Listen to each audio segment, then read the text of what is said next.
you pray or Yes. okay, when they're back.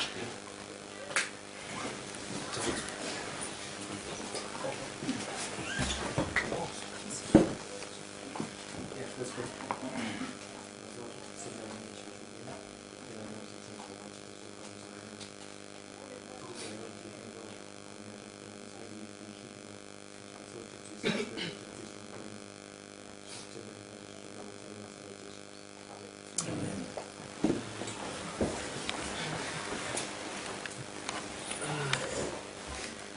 Yeah, okay, welcome back. I hope the tiredness is gone away. You'll be all with me now.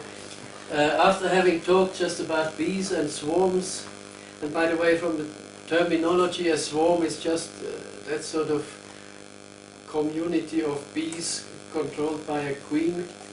And a place, some people sometimes call that a hive, but properly that's a swarm, the group of bees or community of bees under a queen, that's a swarm. And the place where beekeepers keep bees is a hive. A wooden box normally is a hive where you keep a swarm of bees. And now we want to talk, after having talked about bees and queens and so on, we want to talk now as a beekeeper, what do we do with this. So we'll have our bees in a hive. And hives we normally put in what we call an apiary. And then we also have some other beekeeping equipment.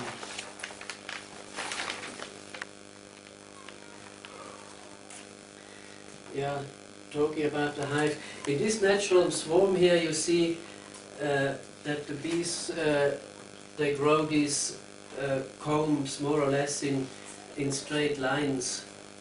And the important thing is that they usually make these swarms quite accurately in the same width. And beekeepers have observed over the years that from one comb to the next, the distance is usually 32 millimeters. And if you want to have a beehive where you can move, the important thing about our beehives is that you want to be able to open it and close it, to have a look, to check, and after you've checked, to put it back together again. And they designed this, basically for African condition, they designed what we call a top bar hive. And the top bar is just a piece of wood which is on the top of the box. And the important thing is that it must be 32 millimeters wide. It can be different lengths, but it must always be that is correct width of 32 millimeters, so that you will have one comb under one bar, and you have another comb under another bar. Those who know traditional hives, log hives, in a log hive you can't put a comb back in again.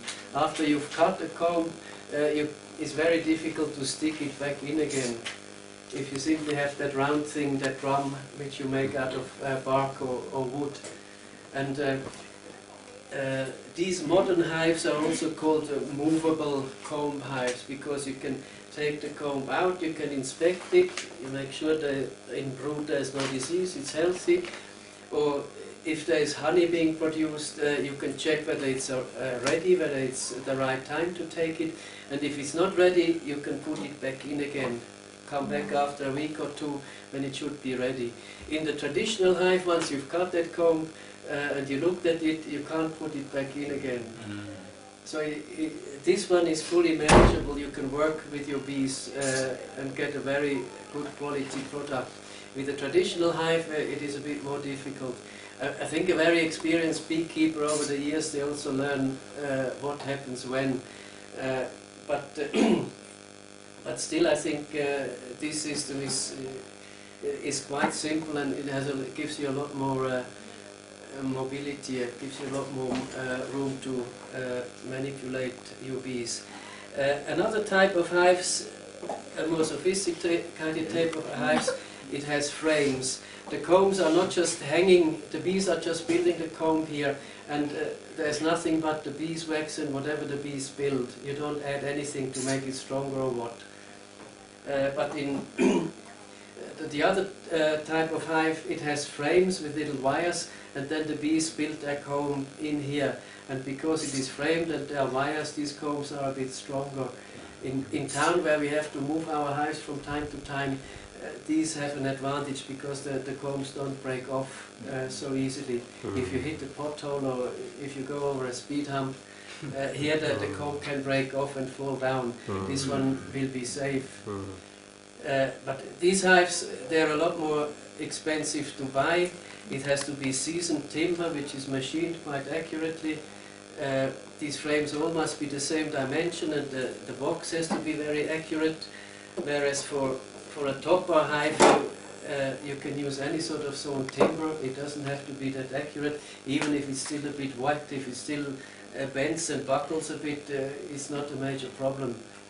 So this top bar hive is a cheap and simple but very manageable system of keeping our African bees.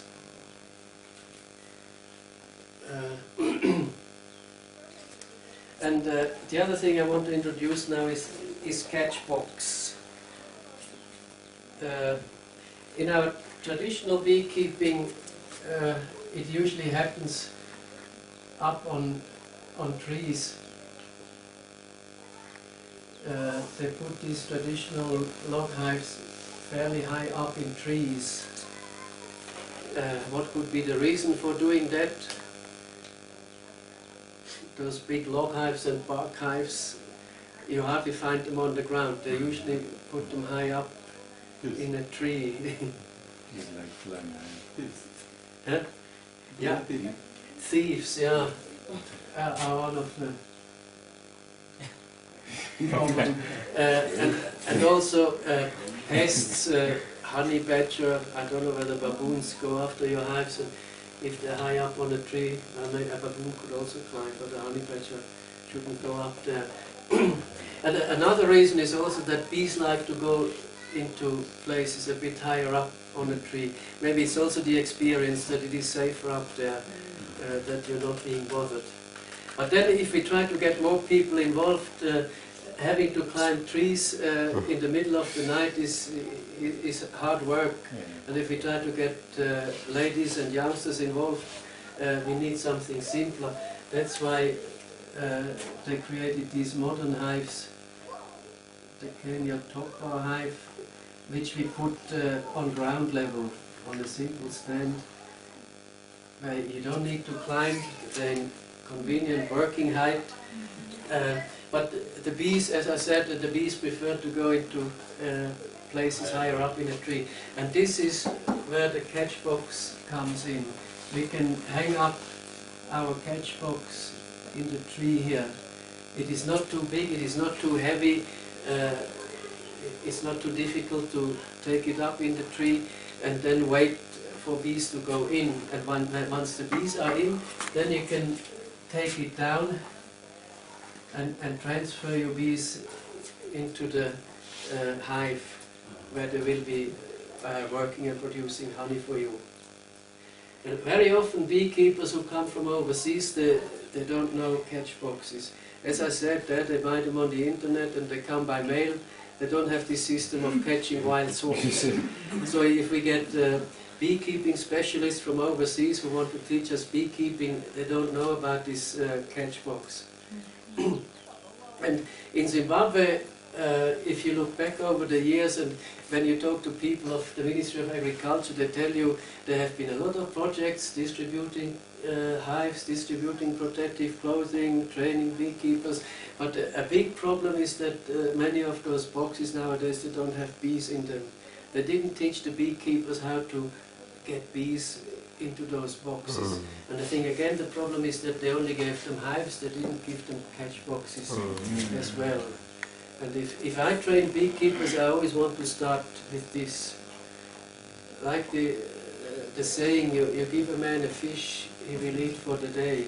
You teach him how to fish, he will eat until the end of his life. Yeah, and you give a man a beehive with a swarm. If the swarm absconds, that'll be the end. He'll wait for you to give him another swarm. If you teach him how to catch bees, his house will always be full of bees. So that's why this is an important thing.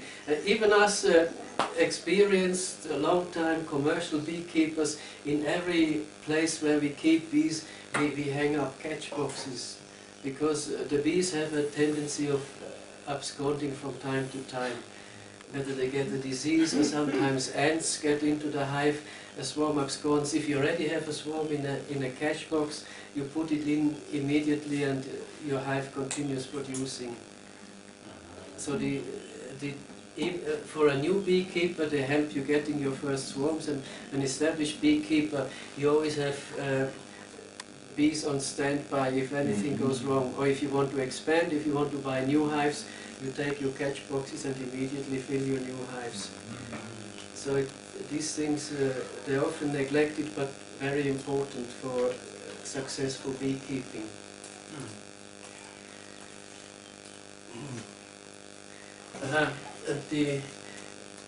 The other thing we talked about, an apiary. Yeah, our host was asking me now, when looking around here, if I want to keep bees, where would I do it? We normally call the place where we put our beehives an apiary. Apis is Latin for bees, and it's the place where you keep bees. And you don't want to put your hives one here, one there, spread them out all around your house, but usually you concentrate them in one place, because it is not so easy to work around those bees. They can sting you. You have to be careful when if you want to work your vegetables, or you want to cut some grass or something. So it's better to put those bees in one place, and then you're free to do whatever you want in the rest of your property. And in an apiary you can put, I don't know, 4 or 6. In town we sometimes put up to 10 or 12 hives. And it depends a bit on the amount of food is available. Like with cattle or goats, you cannot put any amount of cattle onto a certain piece of land, because you know there's only a certain amount of grass growing. If the grass is finished, those cows won't have anything to eat. And so there is what they call a carrying capacity. The land, for animals which are depending on the land, depending on the size of the land, you can only put a certain number of animals. And for example, in Matabidi land, I think you can put 1 cow on 10 hectares, and in the Eastern Highlands, maybe you can put a cow on a hectare and they will have enough to eat. With the bees, it's a similar thing. If you have a lot of productive trees, you can put more hives, and if there are not so many productive trees, you can only put less hives. Otherwise, your bees won't die immediately, but you won't get a lot of honey. So you have to look at this carrying capacity. And the bees usually forage, if your apiary is in the center here, in a circumference of about 1 to 1.5 kilometers. So that's quite a distance. So when you're looking for trees for your bees, they don't have to be immediately around your house. You don't have to put your hive right underneath a good tree for the bees. They can easily travel a few hundred meters or up to 1.5 kilometers and collect nectar and pollen. Bees will even find their way back from 3 to 4 kilometers. But because the further they travel, the more food they need to fly back again. If the food is too far away, by the time they come back home, there won't be much left in their stomachs. They will have used it all on the way to fly back. So you want to put your bees not too far away from the sources of food. For this distance, how far is it to the main road, roughly, to get us an idea This 1 to 1.5 kilometers. 2.5. Okay. So about from here to halfway to the main road is about the distance that the bees can conveniently travel, and that all the way around. So for me as a white man, I can't own land anymore, but as a beekeeper I only need a few square meters of land, and then the bees, they're grazing on hundreds of hectares, to which I don't need a title deed. It's an ideal project. Yeah. But even for you, your bees will be foraging on your neighbor's trees without him knowing.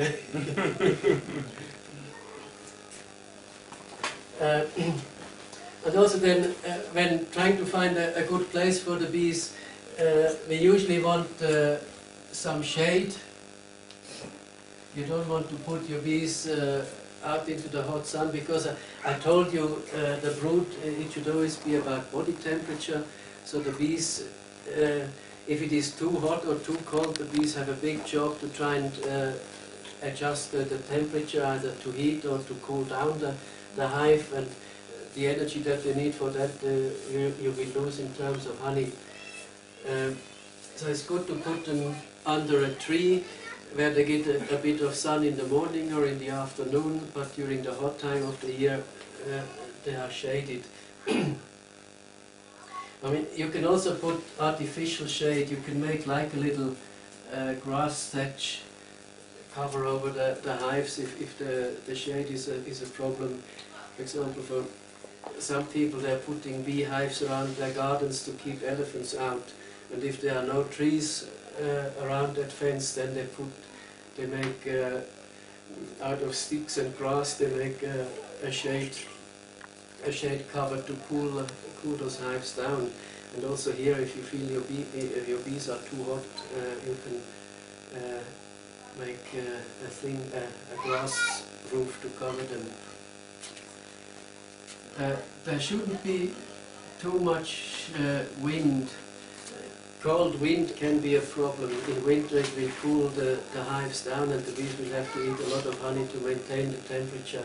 So it should be a bit covered from wind.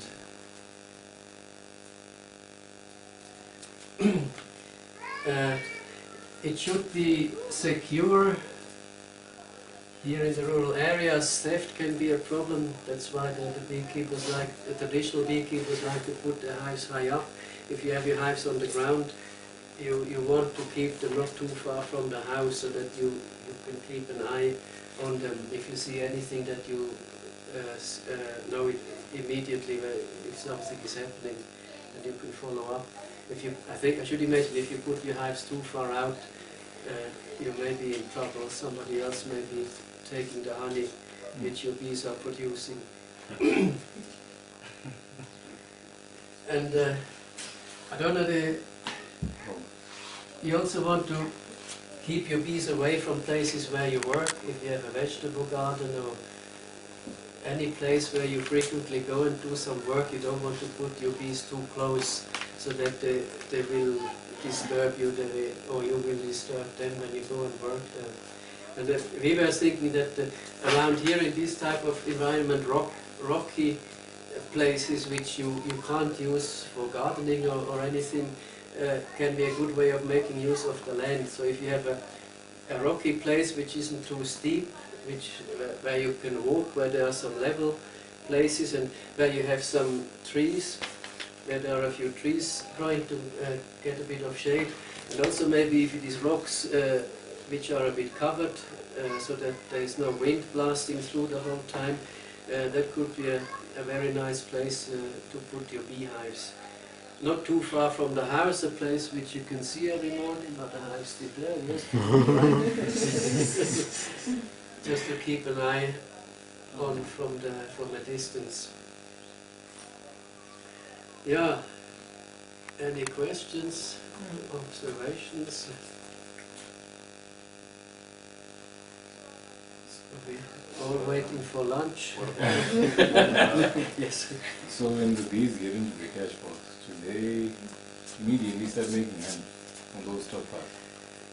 Well, I mean, the first there's, priority for the bees is always brood. Okay. Because I told you that every day there are hundreds or thousands of worker bees dying, that they have to continue reproducing.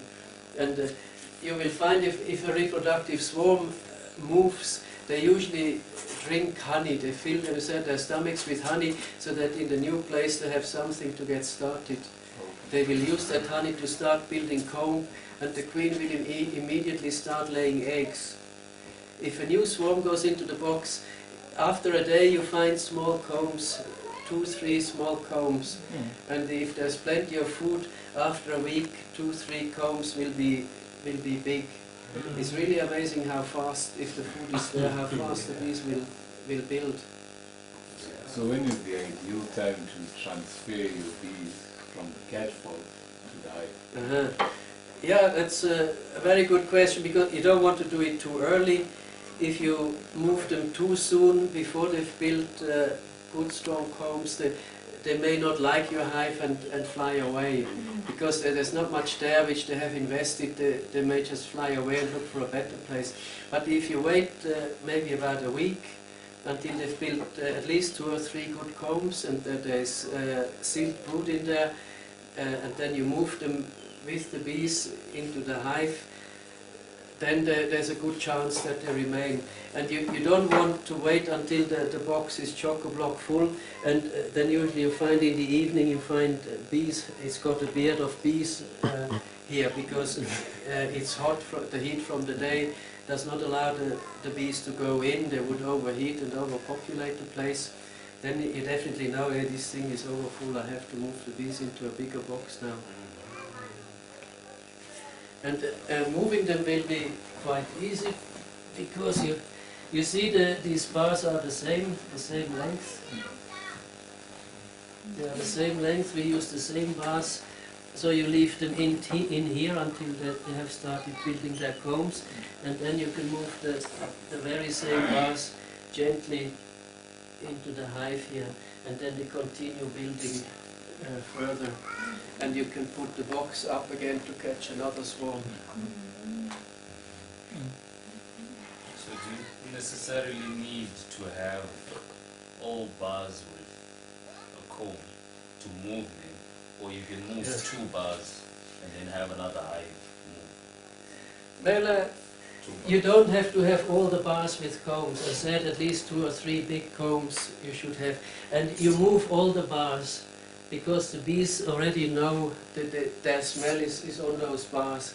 So it's best to move all the bars onto the hive and then put new bars back into the box, so that the next swarm will start on the new bars. Yeah. So you can use the same catch box for a different set of bees. When you transfer the first set, you can use the same box, different bars. Yeah. Bees like the smell of bees. We also do what we call bee removal in town. If a swarm of bees goes into a roof or into a tree near a house, people call us, can you come and take those bees away, they're stinging us. And we often find bees want to go back. If you're taking bees out of a roof somewhere, after a few weeks they call, hey, your bees are back, you need to take them out. And it's a different swarm which went in there. And they know, if they can smell that bees have been somewhere, to them that could be a good place, because other bees have already checked it and found it is a good place.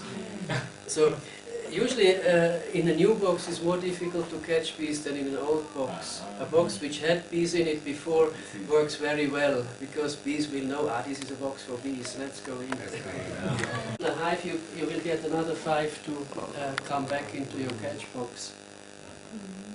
But it's usually a good idea to have some extra ones. Also when cropping honey, it's good to have spare bars. Maybe while we are with the practicalities, I don't know, are there any more questions about the apiary? The apiary, what happens in the rainy season with the bees? They have to be...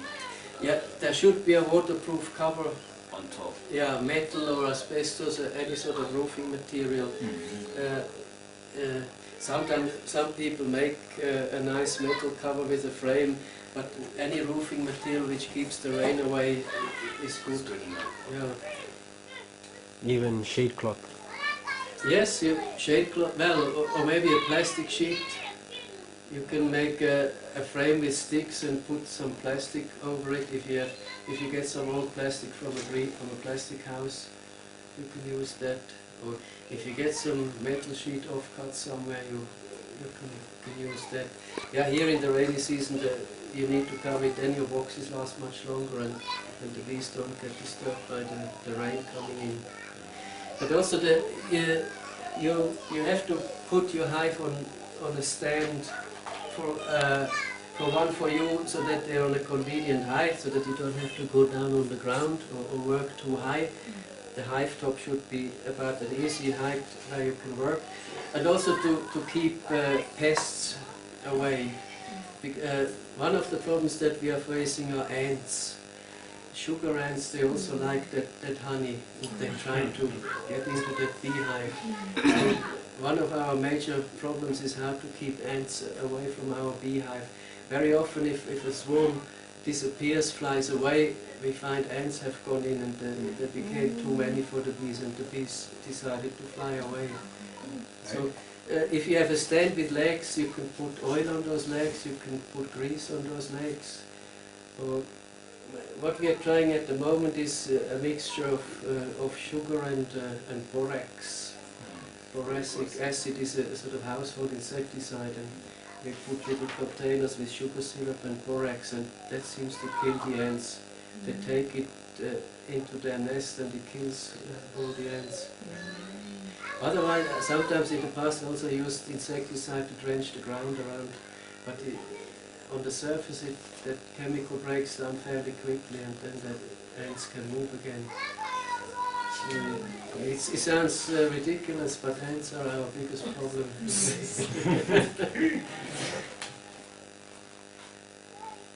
Okay. Then other beekeeping equipment is for African bees a smoker. We always use smoke when we work the bees.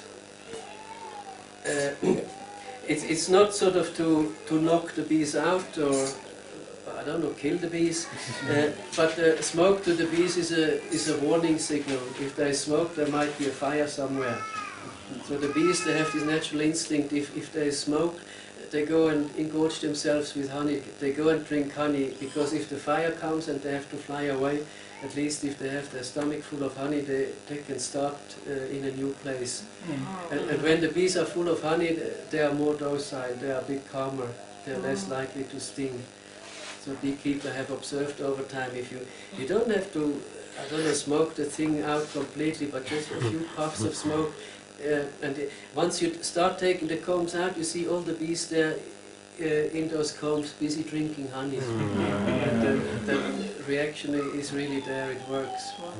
And then also with smoke, you can then control the bees. If your hive is open, if you remove one bar, if you keep blowing smoke over this gap here, then the bees will stay inside, they won't be flying all over the place.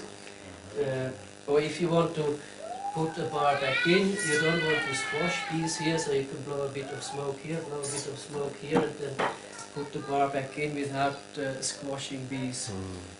Because if you squash bees, other bees can smell it and they can start stinging. If bees are being squashed, there's something wrong. So if you work bees, you want to avoid squashing them, and you don't want them to start stinging. If they start stinging, other bees will smell that there's a problem here, and then it can develop into a big problem. But if you can keep them calm, if you don't squash them, you may finish your job without even a single sting. But you always wear protective clothing. Schmolke, the oldest beekeeper here, he has some swarms, some hives that he knows, and he opens them without protective clothing. But bees which you don't know, you never go near them without protective clothing, because they can lose their temper. This is a simple thing. which you can wear with ordinary overalls or a work suit. You should have 2 layers of clothing on everywhere. For example, if you have a short sleeved shirt and put this one, they will sting through.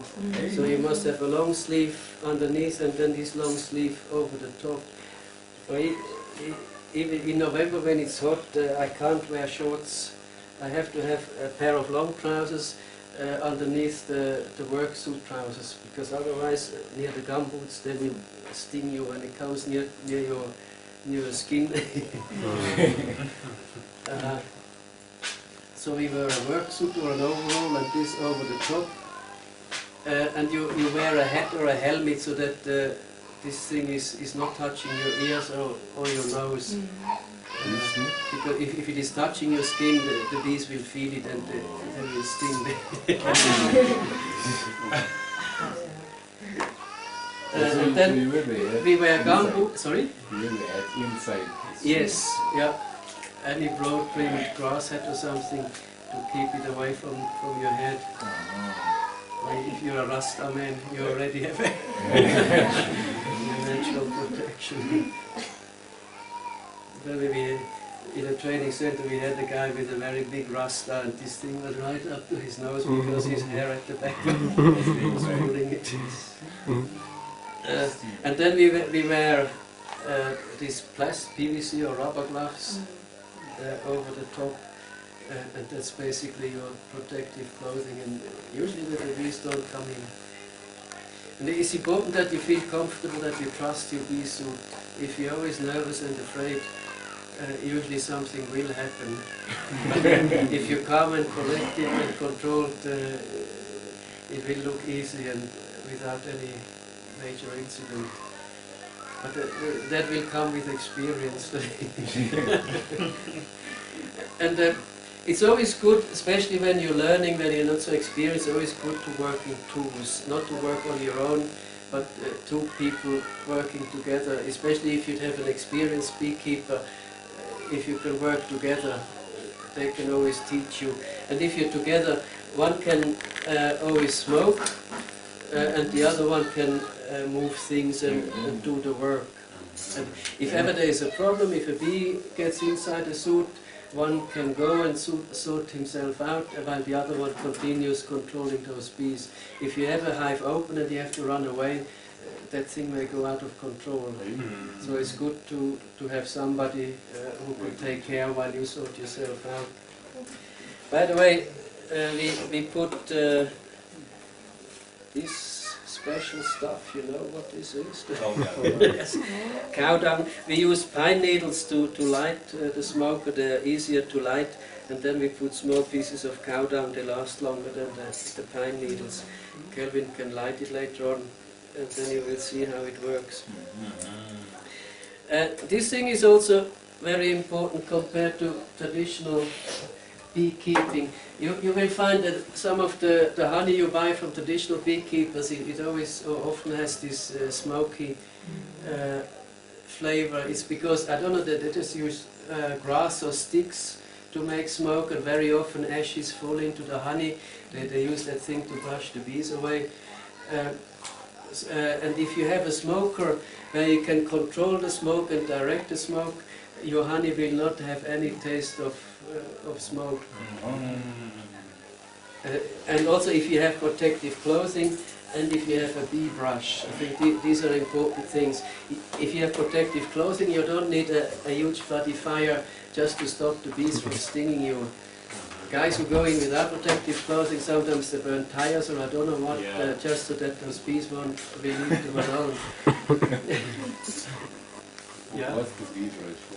Yeah, the bee brush is if you want to harvest honey or if you want to take a comb out and you have your comb and bees sitting on it, you can brush the bees back into the hive without annoying them or hurting them, and then you can take the comb out and crop your honey, or also if you take, I know if you move them from the catch box into the hive, then you want the bees to go with the comb. But if you want to take a honeycomb out, if you don't have protective clothing, if you don't have a brush, then maybe you take a burning branch or some burning grass, and the result will be different. The honey will stink.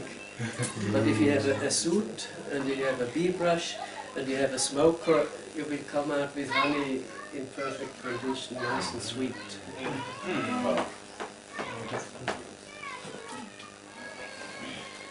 Yeah, these for the frame hives mainly we also use a hive tool. Bees very often stick those bars together with that propolis, that bee glue. If there's a gap in between, they put propolis, and then you need to prise those bars apart. But you can also use any strong kitchen knife for that. You don't have to buy a hive tool. And for the frame hives more, we like this frame grabber. Then you don't have to hold the bar with your hands where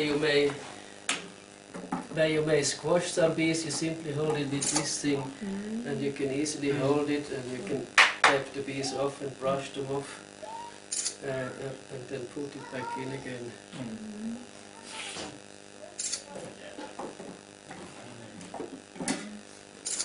So the essentials is protective clothing, a smoker, and a brush, and a good knife. Other than that, you don't need much. Again, with the frame hive, when cropping, you need an extractor. You need because one advantage of the frame hive is you can give the combs, the beeswax back to the bees. In the top bar hive, you cut off the whole comb. You cut the whole comb with the honey. Then you break them and you separate the honey from the bits of wax. In that frame hive, you simply open up you cut this cover, this thing, we call it decapping. You cut away this cover of the comb, and then you put it in a machine where the honey is being extracted. And then this honeycomb, which is then much lighter, you can put it back into the hive. Then the bees don't have to produce wax again to make a new comb. But then you need that machine, which is usually quite expensive. So for beginner beekeepers, I always recommend the top bar hive. You spend less money. It's easier to manage. It's easier for the bees. They can look after themselves. And if you do want to go for the frame hive, do it after 2 or 3 years of practice with a top bar hive. And because we make these things the same size, you see that this frame can fit in here, and also the bars can fit in here. So this means that these bars, they will also fit into the other hive. So you will be able to move your your bees from the top bar hive into the frame hive. And then you can slowly replace these combs with frames. So if people tell you the thing to have is the frame hive, the Langstroth hive, tell them, yes, I'll go for that, but let me first try my luck with this one.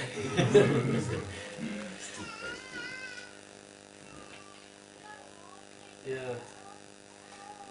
Questions, observations?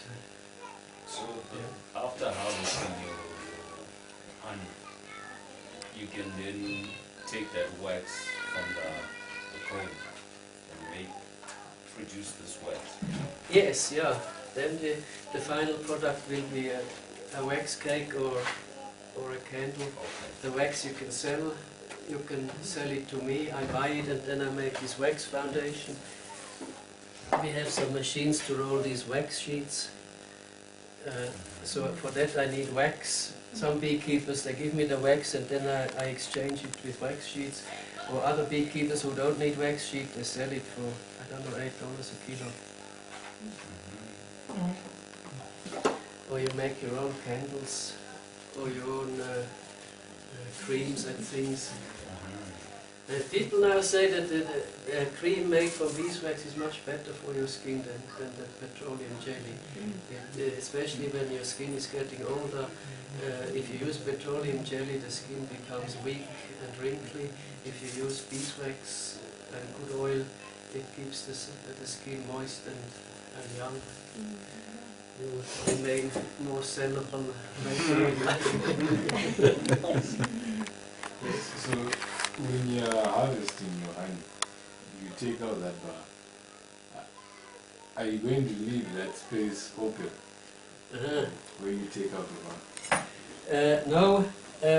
If you want to get runny honey, liquid honey, you can cut the whole thing into a bucket, or maybe you cut it into 3 pieces into a bucket, and then you can put the bar back in. There's still a bit of comb left that will help the bees to build another one, to follow the old one. So you put it straight back in.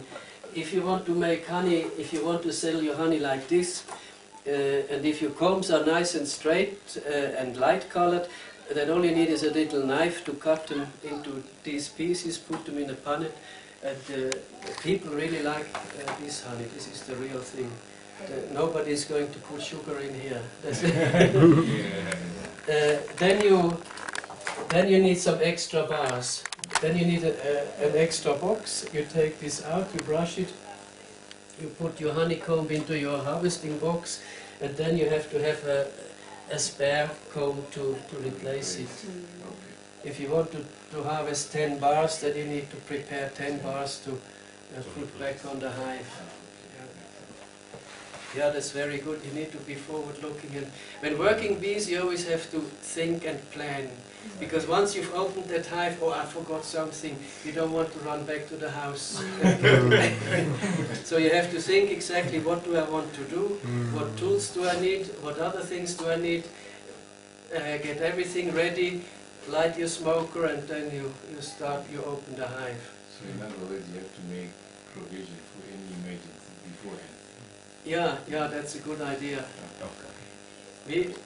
We always have our crate with protective clothing and rubber bands, and things that we may need for any emergencies, always in the back of my car.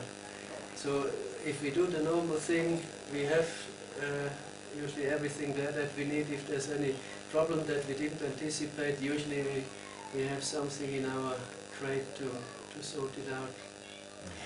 Usually you don't need a lot of complicated things. You don't have to carry a lot of stuff when you work your bees. It's just frames or maybe containers for honey, smoke, enough fuel for the smoker.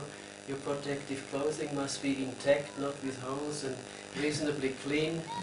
Because if you have been stung the previous time, if you use the same thing, the same suit again, next time the bees will smell, they are stinging here.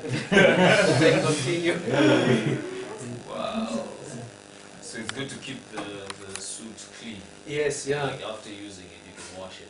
Yeah. And dry it. Yeah, but you want to be a bit careful with the soap, because the bees are very sensitive to smells. There are certain soaps which they like, there are other soaps which make them angry. So I don't sell soap. But basically a soap which doesn't have a very strong smell, not a soap which has a strong perfume. And just dry it, and if it works, if the bees don't get angry, you keep on using that same soap. Don't keep changing every time.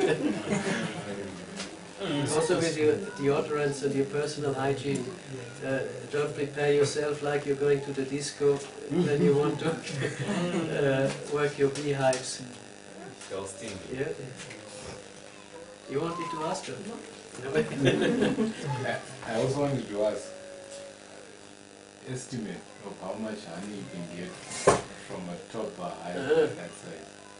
Well, on average, I think you can get about 10 to 15 kilos of honey, yeah. Okay. So this is half a kilo, you get about 20 or 30 jars on average per year per hive. Some years it may be 20, other years maybe 5 or 10. It will vary because the climate, the rain, everything always changes a bit, but over the long-term average 10 to 15 kilos. I have one question. So how many bars can fit roundabout on that top hive? Well, maybe you can tell me. 32 millimeters. The box that we use is 90 centimeters on the outside, so maybe 80 from inside to inside, and then you divide it, 80 centimeters divided by 32. But I think from experience I know it's 25. Because I wanted to then ask how many you would leave for the bees, like how many is advisable to leave for the bees and the ones you take for yourself? Yeah, that's a very good question. Yeah, usually about 10 to 12, 2, 4, 6, 8, 10. 10 to 12 is the area where the queen is laying eggs, where they are raising brood, and where you don't want to take any honey. Because there is always a bit of honey at the top, and some clever people, they go in there and cut everything. But if you are a good beekeeper, you never take honey from the brood area where they are raising brood. And then we usually, I don't know, Kelvin, I think we usually take about 4 or 5 combs. These combs, they can be up to 3 kilos. If you have a comb the full size here, they are quite heavy. So if you get 4 or 5 full combs, you get your 10 to 15 kilos of honey. And sometimes you find combs here which are honey, mostly honey and a bit of brood inside, and that's then what you can leave to the bees. Because you don't want to take brood which is going to die afterwards. You would get the honey around it, but it's better than to leave that honey for the bees for winter, and the brood which is in there, it will hatch and survive in the swarm. So the first 10 to 12 bars we always leave as brood area or the nursery of the bees, and then from here backwards the bees will make nice white honeycomb which we can crop. But as you said, it's if you start from back here and you get enough honey and you still see another 2 or 3 honeycombs, you might as well leave those to the bees. You're not going to lose them. You will always get them back the next year, because that swarm, it will be strong in the following year, and it will give you back that honey plus more what you left. And it is not a wasting thing. It is actually being wise and thinking for long-term profit. Yes. Yeah, one more question. So is there any way to tell which side the brood is, or you have to actually lift it up and see? Well, we usually have the entrance. Here is the entrance of the hive, and when we move the bees in, we will move them near the entrance here, and this is usually where they continue putting the brood. And it also, in the first year, it will be quite easy. They will have the brood here, and then they will make honey at the back. In the following years, sometimes you have to take out some old black combs. You will find there are combs that they're not putting brood anymore. There's a lot of pollen things in there, but the queen is not putting brood anymore. Then you take these out and you push the brood nest up, and then the queen can use some fresh combs at the back here.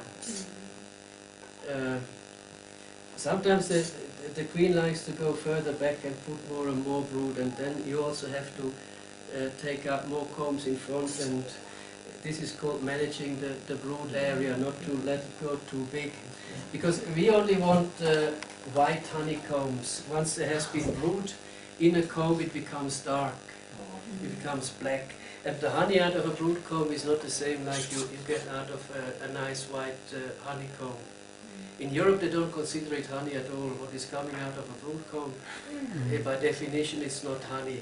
Here it still looks and tastes somehow like honey.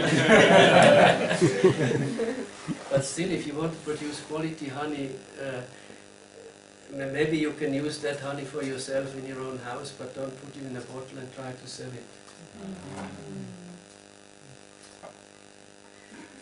Yeah, that will. Yeah, I mean, you need to do something. Beekeeping is different from honey hunting. You don't just go in there once per year when you think there's honey. But while the bees are making these honeycombs, you have to go checking, because sometimes they start going slightly off a straight line, building into the other comb, and you need to correct that. Otherwise you will find they start going off, and you can't take out one by one. You will have combs going across here.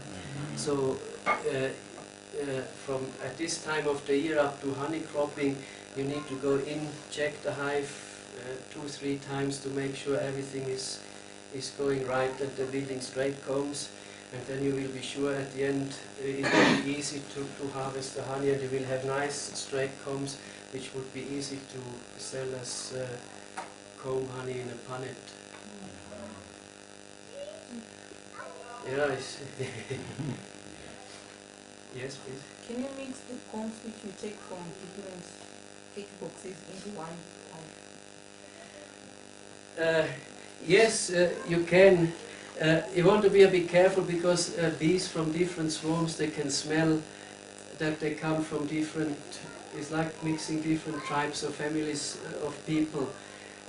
But we usually use quite a lot of smoke while we are doing it. For example, if you have 2 weak swarms, it's better to put them together in one hive and have one strong one. And if you use quite a bit of smoke when you put the first one in, and you continue smoking while you put the second one in, then they can't really smell that they are from different groups, and they usually mix. But then the little problem is that you'll have 2 queens in that place, but they won't need an election or anything. They'll just fight it out. The queen also has a stinger. So the 2 queens, they will fight, one will survive, the next day you will only find 1 queen, and the other one will have expired. But I mean, even as a leader you want to be meaningful, and if you go beyond your useful time, yeah, it's better to hand over to somebody to surrender. Yeah. Than wasting a lot of time on unnecessary fights. I don't know how far treats is. They say if you put beekeeping on top of a hive, you can harvest honey or sugar. If you want to harvest sugar, just buy it in the shop. Well, there is a thing. We do talk about feeding bees. Sometimes if we catch swarms in winter when there's not much food around, and we put them into a big box, then we feed them sugar syrup to help them build a bit faster. You can use a jar, you make some holes, and you make a very thick sugar syrup, 2 volumes sugar and 1 volume water. Makes a very thick, it's almost like honey, but it's just sugar and water. And I think a bit of salt for the iodine.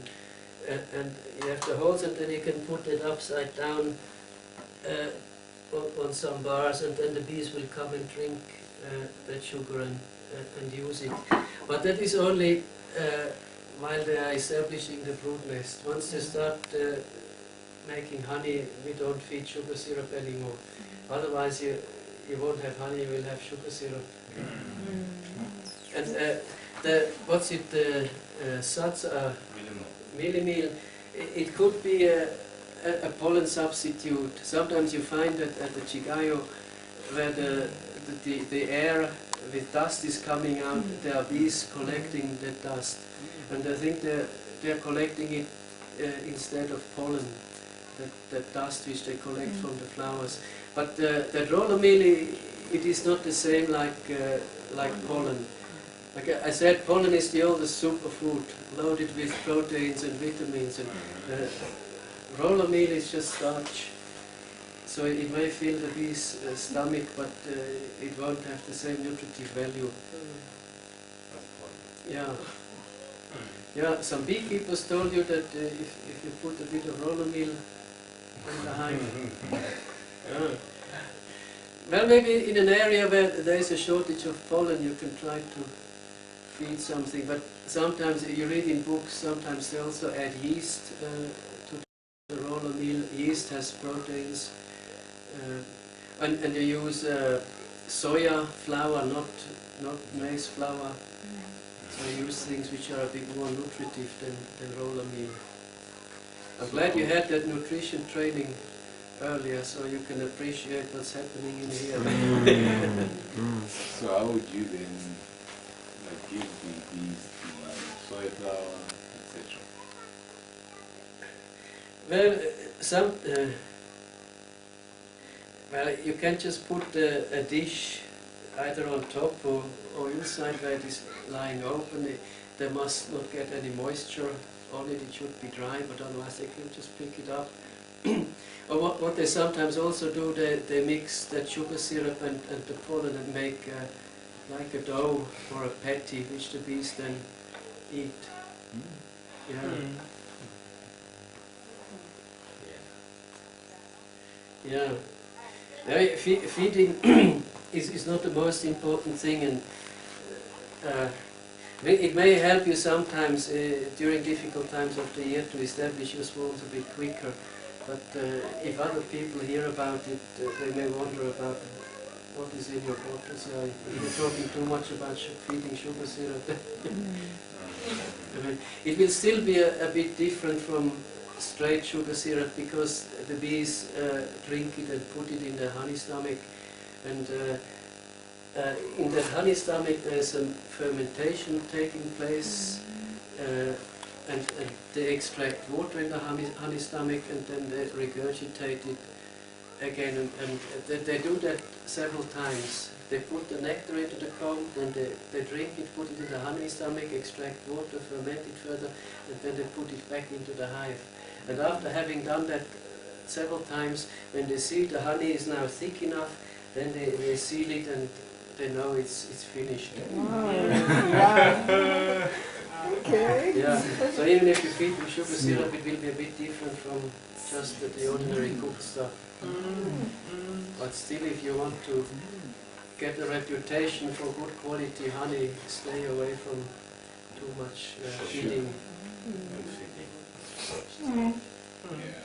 Yeah. Is it nearly lunchtime or? Yeah, we still have a while before that. Yeah. Yeah, maybe then if you're a bit tired of my voice, I can hand over to Kelvin.